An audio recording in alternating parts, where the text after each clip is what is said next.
iiyakan ka niya kapag ito ay isulat mo sa iyong palad.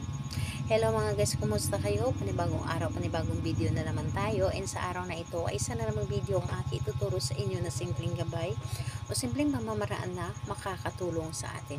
At bago ang lahat, gusto ko lang mag-disclaimer sa mga taong hindi naniniwala at hindi gusto o mga kagaya nitong video. Please skip this video at maghanap kayo ng videos na gustong gusto nyo dahil ang video na ito ay para lamang ito sa mga taong naniniwala and gusto mag-try. Sa lahat po ng mga nagko-comment po dito sa aking video dito sa loob ng aking channel, mag-iingat sa lahat ng mga nagre-reply sa inyo na dinadala kayo sa kanilang WhatsApp in Imo app upang makaiwas po tayo sa scam. Ngayon po, ituturo ko sa inyo paano kayo iiyakan ng taong mahal ninyo gamit lamang ang inyong palad. So, ituturo ko and ito ay pwedeng gawin sa parehas ang kasarian, babae ito babae, and lalaki ito lalaki, and syempre naman sa ating babae at lalaki na mag-partner. And ayun po, ang dapat lamang nating handa dito is kailangan mo lamang dito maghanda ng panulat. So, panulat po, kahit anong klaseng panulat pwede. And ayun po, kapag ready na ang panulat, syempre i-ready mo dito ang inyong sarili dahil yun po ang pinaka-importante sa lahat, is ang inyong sarili. I-ready po ninyo ang inyong sarili na kailangan na hindi ka nagdududa sa isang ritual na dapat mong gawin at buo ang inyong loob.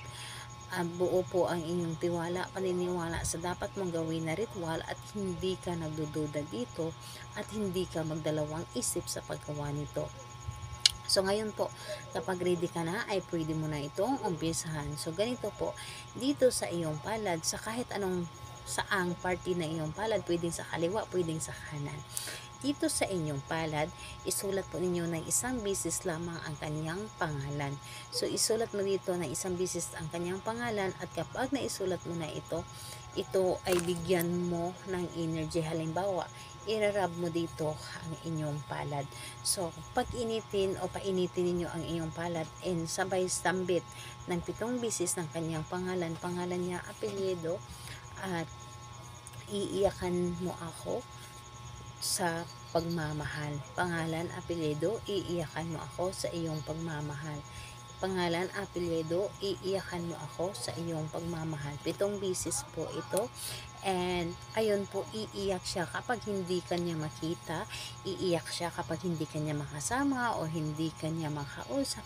Yung tipong hindi niya ma-explain, hindi niya mapaliwanag yung kung ano yung mararamdaman niya kapag hindi kanya makita, dahil gusto niya ay makita ka palagi, makasama ka palagi, yung tipong ayaw niya na mawala ka sa mga paningin niya. So yun po ang kanyang mararamdaman. And sa paggawa nito, dapat po ay gabi, yung bago kayo matulog. Yung tipong sobrang napakatahimik na ng paligid.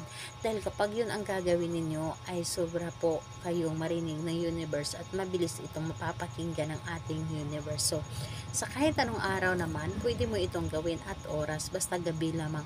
Mas maganda po na gabi para po hindi siya makatulog, and ayun po, ikaw lamang ang laging nilalaman ng kanyang isip. So, salamat po sa inyo. Bye bye everyone. God bless us all.